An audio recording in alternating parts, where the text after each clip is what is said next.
Hi. Hello. I have 3 funny stories to share, but I'm going to wait here. Happy Friday.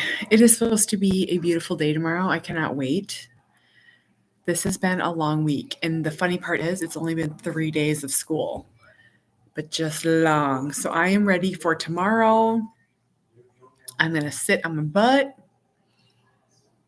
but I have something during the day. Well, Harbor has 2 hockey games, but those aren't till the afternoon. Okay.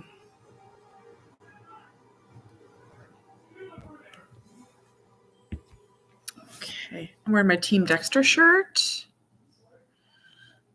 Hi, Tiffany. Just going to do this really quickly.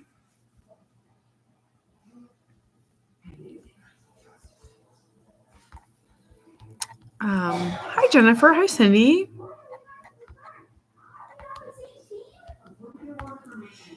Okay. There we go. For anyone that's listening, every week, as a thank you to my subscribers, and because I love it, I Zoom with my paid subscribers. So Facebook and YouTube. Tomorrow that Zoom will be at 11:30, and our topic is transitioning to high school. So I'm hoping to get, I want to talk about all the things. And so if you want to join that, click subscribe. I put it in my Facebook pin, or you can do it on YouTube. So it'll be about 11:30 tomorrow, transitioning to high school.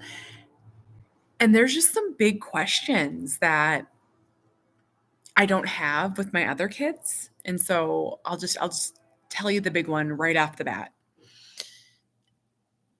There are different paths you can take in high school when you have a child with a disability. So you can continue to focus on education, or you can focus more on daily living skills and independence and that sort of thing. Hi, sweetheart. Can I help you? Mermaid magic. I love mermaid. Oh, it died. Okay, can you bring this to Daddy? And he'll get you a different one? No, I just want to charge it. Yep, we'll charge it. We'll bring that to Daddy, and he'll get that charged. No, Mom, I want to charge it, but I don't want it. Yeah. And so I want to start, we have our transition, we get to go tour the high school the end of March and just look at what it looks like. And I've just been thinking about what are the skills Cooper needs when he's 30 and when he's 40 and after I'm gone. And I'll be honest, my heart isn't quite ready, but I'm trying to start. Oh, Dorothy. Oh, we'll have more. We'll have one again. I'm sure high school is going to be a pretty hot topic. Okay. So I have been just in the down in the dumps lately. I don't think it's anything specific. I think it's February and it's gray and cold, and my daughter's been waking up once a night again. So I'm not getting good rest and just all kinds of different things. So I thought I would share with you 3 funny autism related stories. If you have followed me for a while, you probably know these stories. I share them because excuse me. How do I word this? When we were in our hardest autism days, which were ages 4 to 8 for Cooper, 4 to 8, where he struggled to communicate, he had aggressive behaviors, he had a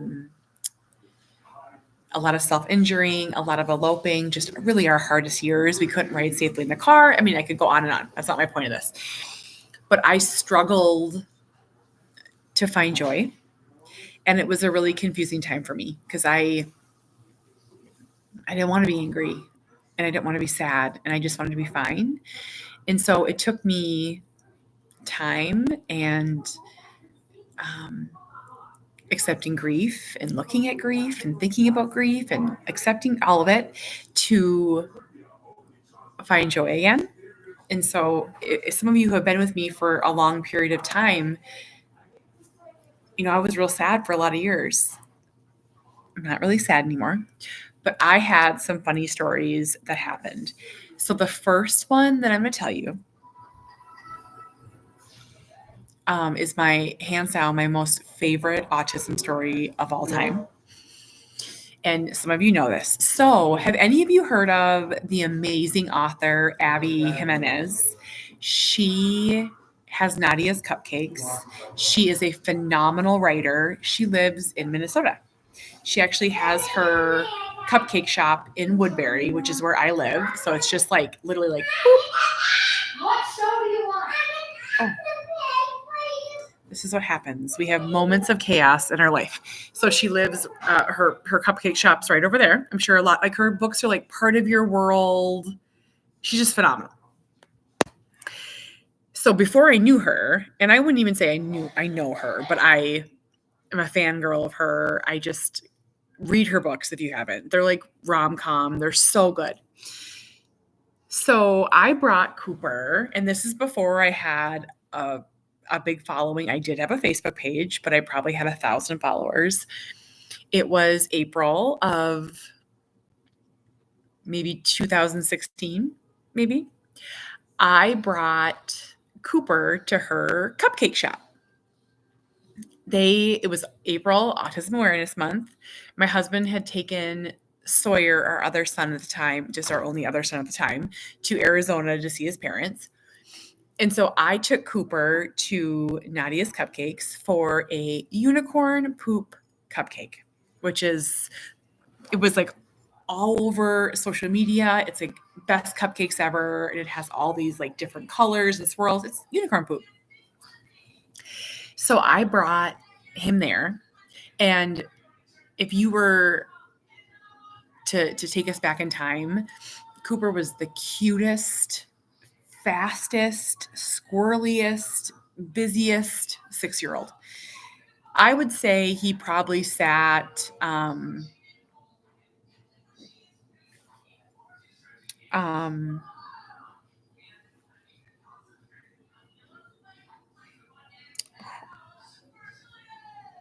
so Cheryl, I'm going to possibly go on the other side of what you're saying.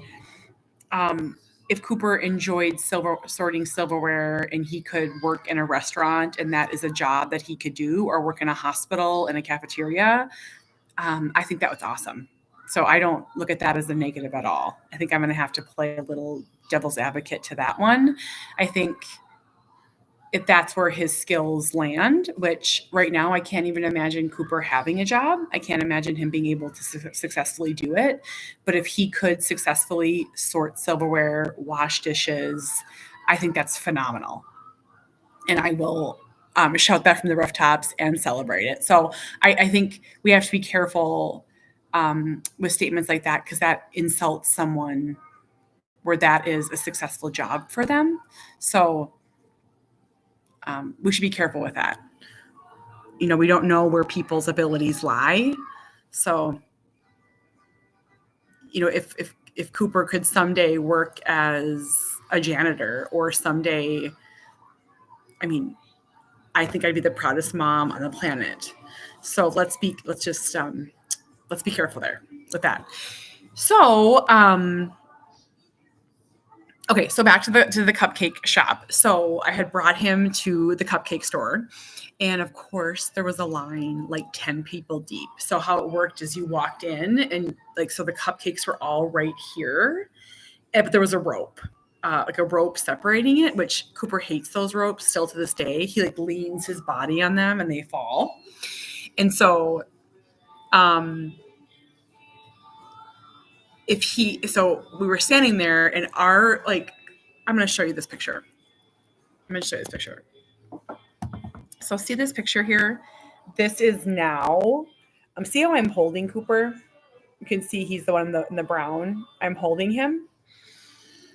Cooper's a mover and a shaker. So back then, I would stand behind him and I would loop my arms under here. So I would hold him like this. So he'd be like in front of me. And we would often do a lot of swaying. Like it helped him to be moving, but I was still keeping him safe. And he was light enough and small enough then where I could kind of lift him off the ground if he was kind of moving too fast. And so we're standing in line and we're doing this. And the line is not moving. And I was like, he's not moving. So this story is true on my children's heads. It is in lives. It is true as the sun is yellow.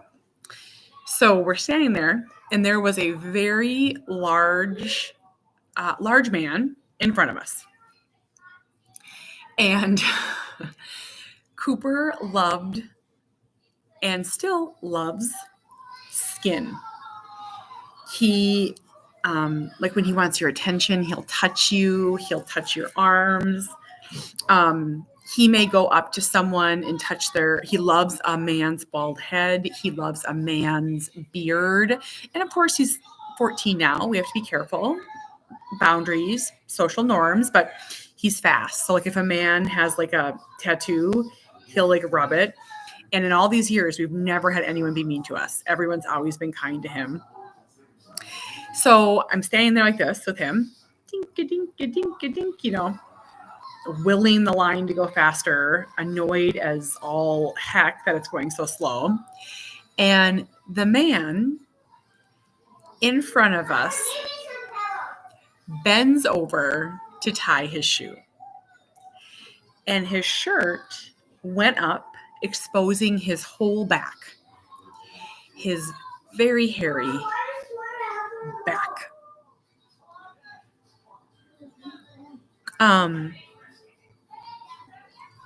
Cooper, like a rocket, moved forward out of my arms and licked the man from lower back to upper back, like this.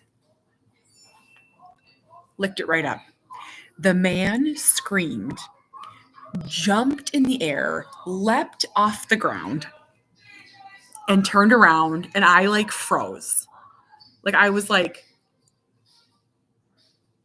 oh my God. Oh my God. I was like, I am so sorry.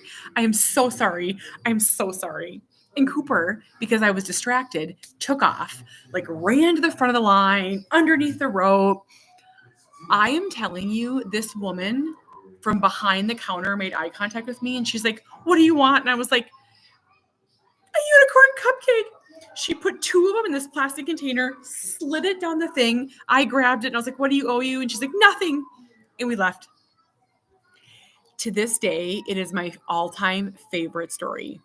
I mean, we got free cupcakes, but he licked a man. And I'm telling you, he's 14. He would still do this today. He just doesn't understand. Like, he doesn't understand. He's just, okay. True story. Okay. Second story. Equally hilarious and adorable and funny. So we were at a hockey tournament, and normally we don't bring Cooper to hockey tournaments for lots of reasons. And this was a very important one for Sawyer, and we went as a family. It was up at where is the Judy Garland Museum? Grand Rapids, Minnesota. I just remember that because we were staying next to the Judy Garland Museum. So we went up there and made it work. And I'm telling you, it was hard. Did we have Winnie yet or just Harbor? I can't remember. But it was a lot of work. And so at the end of the night at hockey tournaments, typically all the parents gather in the lobby. And so people play cards, they drink, they talk, they just socialize. I mean, you have a bunch of kids, so you're not going to go to a bar, and you don't want to be at a restaurant because it's too expensive. So, I mean, people just gather in like hotel lobbies. It's very normal. And so Cooper is like a little old man. He wants to be in his bed at 7:00. It's different now, but this was then. In bed at 7:00. He's not going to go out after dark. He's not going to be out socializing. He's like an old man. He's older now, so he'll stay up till 9:30. But I mean, that's taken 14 years. So I always say one of the hardest parts about autism for us is being isolated, even when you're there. And so I was sitting in the room with Cooper, and Jamie and I were taking turns, and I was like, no, we're going down to the lobby. Like, I am going to socialize. So Cooper had his jammies on. He always has like 3 blankets or 4 blankets, an iPad, and we had to bribe him. So it was like 7:00. We had to bribe him to go down to the lobby. So we got him like a box of M&Ms and a box of Skittles or whatever it was. I don't remember. And so he's holding them. He's got his blankets, hands always full, iPad. And so we walked around the lobby, and there's like 3 couches. Think like love seat couches. And there's like these hockey dads all. And we knew people, but we didn't really know them yet. And no one knew Cooper, and no one understands autism. And not that they're mean or anything. They just didn't know autism, right? And so there were 2 dads on each of the love seats. And the dads were like already touching because they're love seats, right? So Cooper walks up, and you would think that he would I'm going to just show you this. So he walks up. I'm in my jammies. And he's carrying all of his stuff, and he kind of like lumbers up, and he goes in between 2 dads, and he turns around so his butt's like facing them, and he goes like this. And they like turned on their sides, and he like squished. Oh my gosh. Winter, what's wrong? Why can't you just let her watch the movie? Why? So he like squishes his butt like right in there. And the dads like hop up on the side, and Cooper like looks at them, and he's like, and sets his stuff like up like on either side of the love seat. The dads were like, oh, I mean, he doesn't understand. Like let's say I was sitting on a couch that was like super, super big. He would come and sit right next to you. He's just like a little love bug. Like, he'll just come sit right next to you. It's not weird to him. There's no like personal space. So that's one of my favorite stories. That's a second favorite one. And things like that happen all the time. We were at a water park, and there was, we were sitting near this family, and the dad of the group, or the grandpa, I don't know which one he was, but he was like big, burly, bald head, big beard, full of tats. And he was sitting there, and he was like 6'5", and he was like sitting there like this. I mean, nice. And Cooper walks up, and he's like, grabs his face, and the guy's like, hey, little dude. And we just were like, oh, and he's like, I really don't mind. It was just, why is the movie off? Oh, it was just so sweet. Okay, so my third funny story. Well, there's not often a lot of explaining that has to happen. Cooper very visibly has a disability. So, I mean, if people want to be mean, I'm knocking on wood. We've just had really kind people. And I mean, when you look at Cooper, he's just smiling and sweet, and there's this innocence about him. So, of course, we explain autism. But I was actually thinking today, on a completely different note, I was actually thinking today about bullying. I heard a story about last night at hockey about these girls, siblings of Sawyer's teammates that were being bullied, and this boy was calling them fat, and they didn't want to go to school. And I was thinking today about bullying, and if Cooper gets bullied, and he wouldn't understand, presume competence, but I don't think he would understand. And then I was thinking, what would be so first, what's the point of bullying in general? But what would be the point of bullying a nonverbal child who doesn't understand? I was just, for whatever reason, that thought came in my head today. So I think, most people are kind to Cooper because I don't know how you could respond in any other way. It's like he's just, and of course we've had things happen. So I'm not gonna say that we haven't. We've had really awful things happen, but they're isolated. So another story. Oh,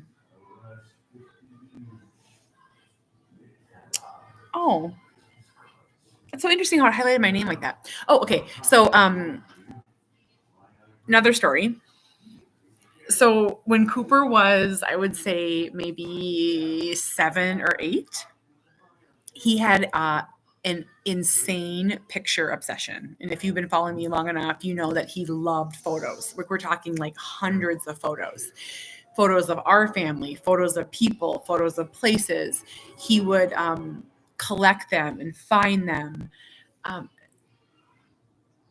and he would lay them out and he would touch them and line them up, and it was very endearing. We learned after a while that he was communicating with us in different ways. Like before I went and had our third baby, he became sort of obsessed with his own baby pictures, and it was like, oh, he's excited, and he just loved photos, and he loved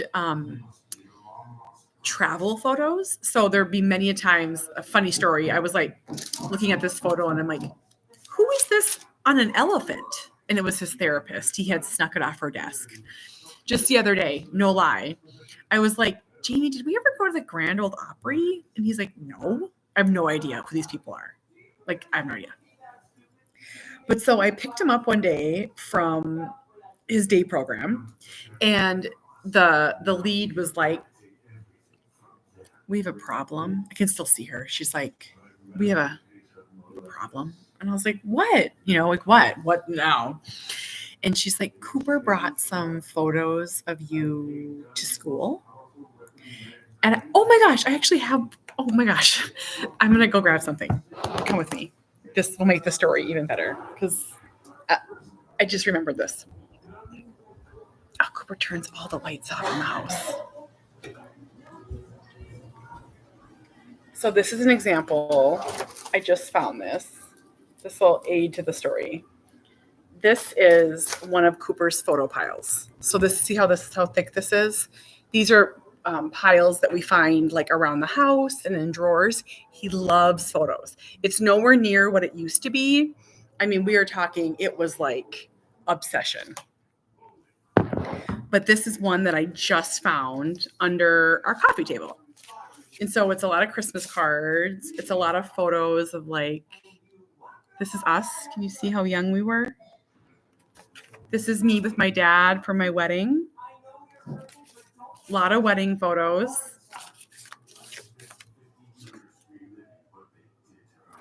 Oh, here's Cooper. But so this is just one of his piles. Let me see. A lion. This is Cooper with Thomas. So he likes anything with Thomas.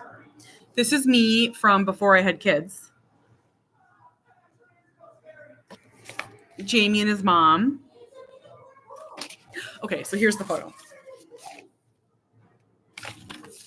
Oh, see, this is weird.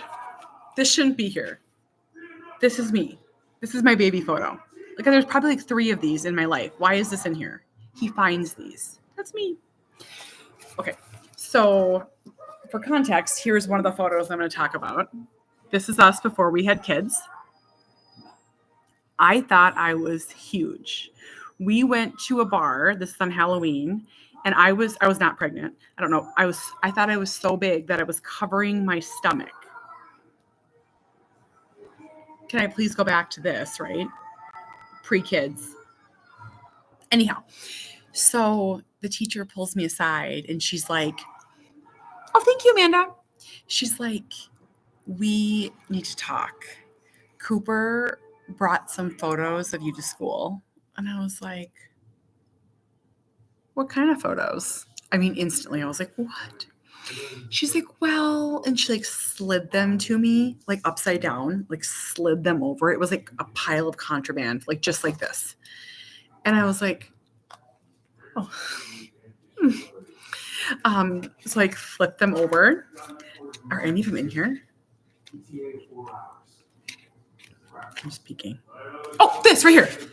This isn't our photo. We have never taken this photo. The Grand Ole Opry House.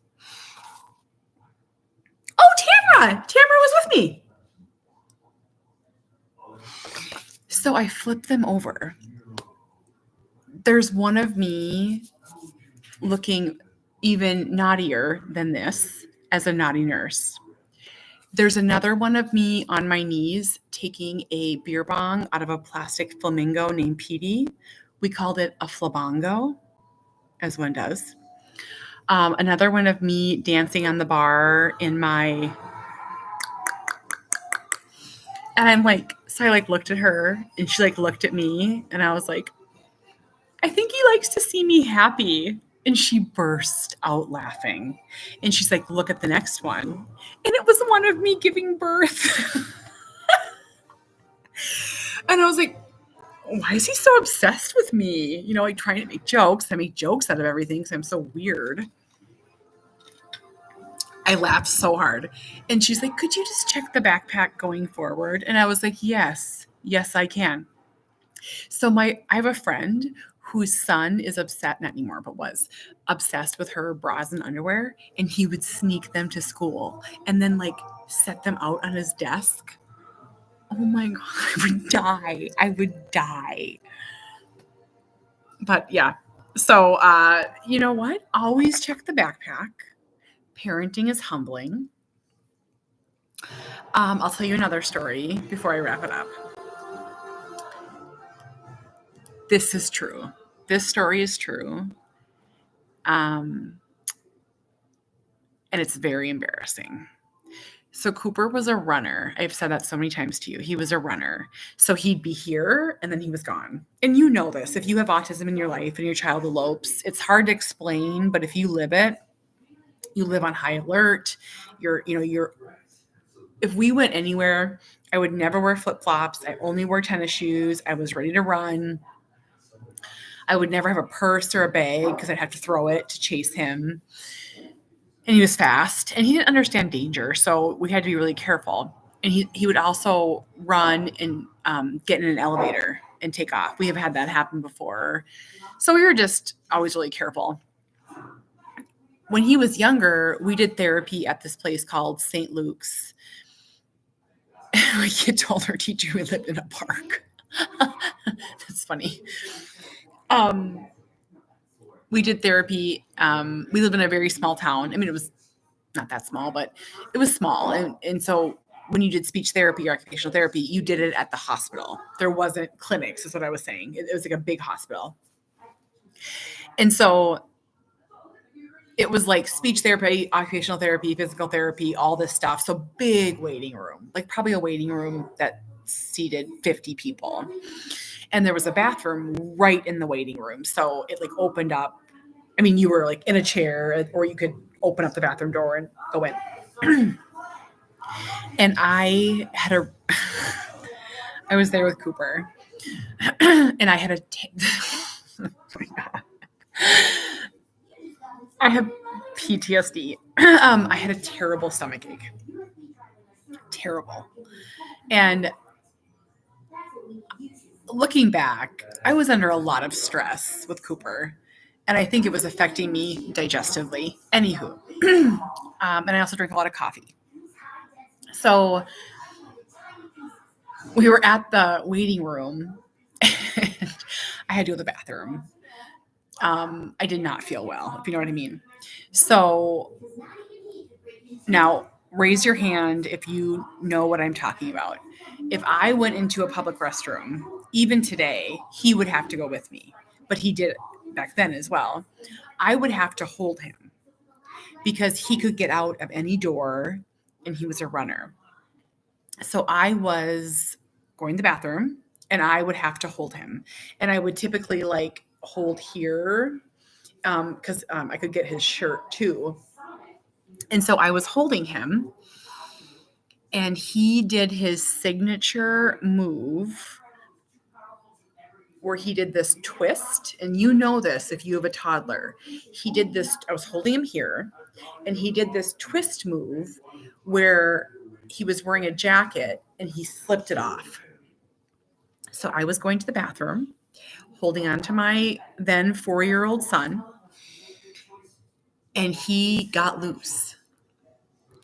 And he opened the door and he ran. Now, it didn't open up into the hallway. It opened up into the living room or into the waiting room.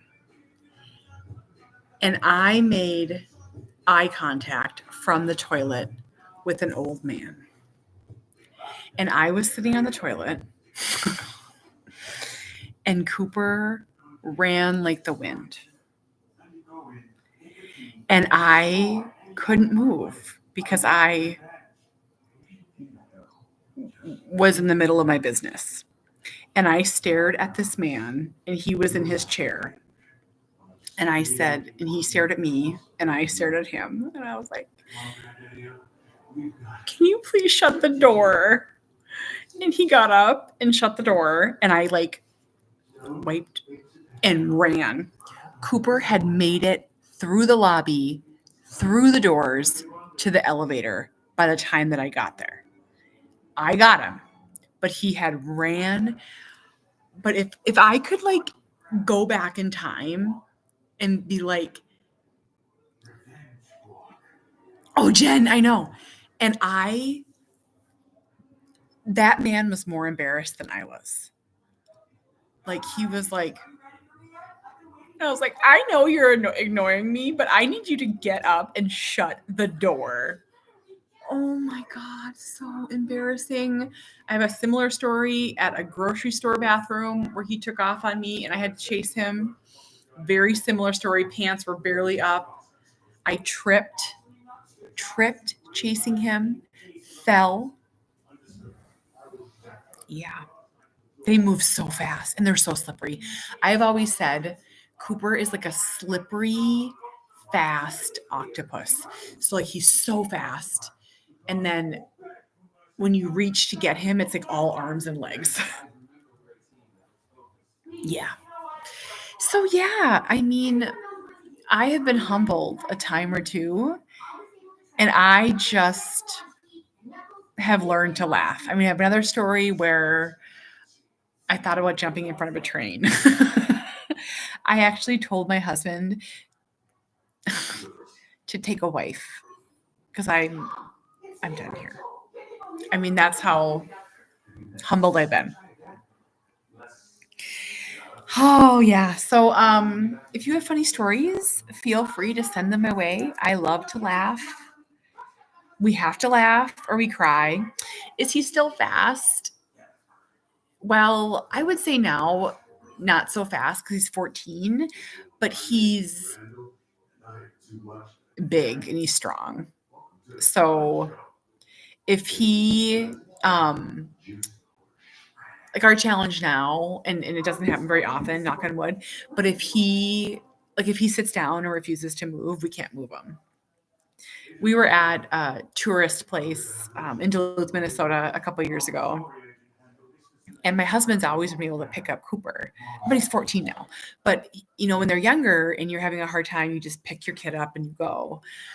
And so Cooper was, I would say, 12 and big, you know, and he was having a hard time. And Jamie, my husband, wanted to get him out of there. And Jamie picked him up over his shoulder. I have a picture of it. And he carried him to the car. And it was like a man carrying a man the same size. What's wrong, sweetheart? Mom, yes, dear. I was seeing on my way you clipped it. Winnie, do you know who this is? Who is this? So you have one brother of me? Who's this? Is that me? No. Who's this little girl? Look at this little one. Who's that girl? No, one brother of me. That's me. Look how crabby I was.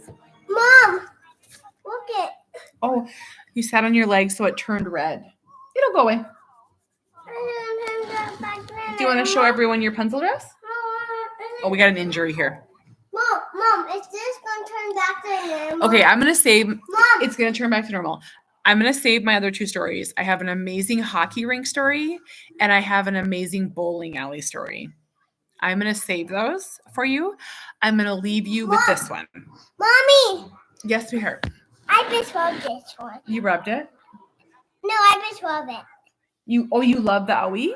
Yeah. This is very pretty. I just love my toes with that. Mm-hmm. And I got a big line on me. You do have a line. You were just sitting on it. Okay, I'm going to leave you with this story. Mom, is that all going to go away? It's all going to go away. It's just from sitting. Okay, I'll save the bowling alley story. I'll save the hockey rink story. But I'm going to leave you with this story. Oh, no, I forgot it. Oh, when Cooper was, I would say, like 7 or 8, we started having Coops Troops events. And if you're local, you know about these. So I have an event every month, typically, for families of kids with special needs to come together. So we do things like, we actually have an event on Sunday. We're going to a trampoline park. Pools. Is she crying again? Winnie is just an emotional girl. But I have lots of stories. But so he was like 7 or 8. And we went to this indoor park. And I guess indoor parks aren't a thing everywhere. I think they're a big thing here because it's winter so much. But so imagine just like a playground indoors. And this one had like a giant play structure. Giant. You crawled through tunnels and up and, it was crazy. So Cooper, it's a little bit better now, but for a lot of years, he couldn't handle any of his clothes getting wet. So like if his shirt got a drop of water on it, the shirt came off. And that included sweat. And so he was up in the top of the play structure. And I'm like socializing. It was my first Coops Troops event. I was just getting to know people. I was talking with them. Nicest families. And all of a sudden, I hear like this laughing scream of joy. And all of a sudden, no lie, at my feet fell Cooper's pants. And I was like, oh. And I look up and he's standing in the top of the play structure. And it's all kids with disabilities and their siblings and our families. So I was with my people. And he's like standing like in the window. And then like his shirt comes out. So he's up there in just his underwear. And I was like, what in the fuck? And Jamie and I looked at each other and I was like, are you going? He's like, no, are you going? I'm like, one of us has to climb to the top of that play structure and get that kid down. And like, we were like, we literally did that. I went up. I took one for the team. But I just want to tell you that autism is humbling. It's hilarious. It's funny. You have to laugh or you'll cry. But when those pants landed at my feet, I was like, game on. A similar thing happened at a pool rental once. I think we're past that. I think we're in a much better place now. But there were a lot of years humbling. Okay. Have a good night, everyone. Tomorrow at 11:30, I'm Zooming with my paid subscribers about transitioning to high school. If you want to join us and laugh, join my supporter group. I shared a link for both of you. Come say hi. Okay. Bye. Bye. Subscribers on YouTube, I will share it tomorrow morning. I'll do a quick live and I'll share the link to join the Zoom. So, okay. Bye.